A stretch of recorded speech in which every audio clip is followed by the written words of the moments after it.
Hi everyone! Let's quickly talk about solo parent discounts. Sabi ng RR number 1 2023, kailangan daw po nating mag-issue ng 10% discount and VAT exemption for our solo parents. If you view this QR code here, ibibigay niyo po sa atin yung buong file ng RR number 1 2023 kung saan kayo bilang taxpayer kailangan po ninyong basahin yung buong promulgation.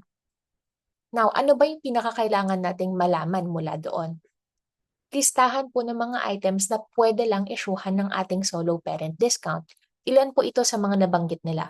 Kasama dito ang baby milk, food supplements and micronutrient supplements, diapers, medicines, vaccines, and other medical supplements. Siguraduhin po natin na mabisita natin itong file na to para ma-review ano lang ba yung limitations ng discounting natin.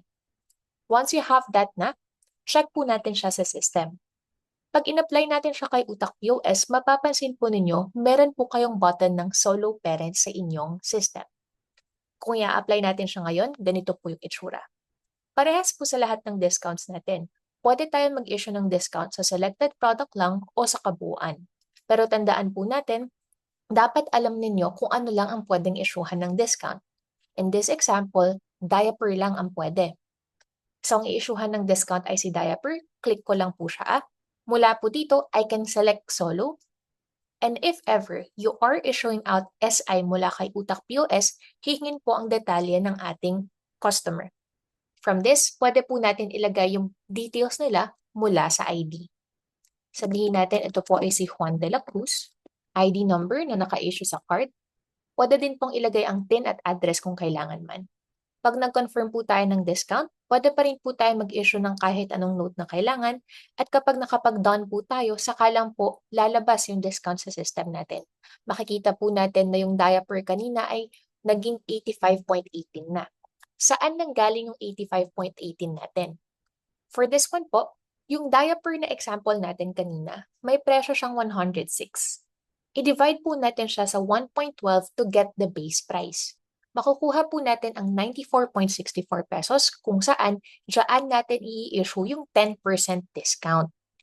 Nagbawas na po tayo ng 9.46. Now kung kayo po ay VAT taxpayer, dahil ang mga solo parents natin ay hindi kailangan magbayad ng tax, i-deduct din po natin yun. So for this one, ang naging discount natin ay 9.46 plus yung 11.36 na dapat na VAT.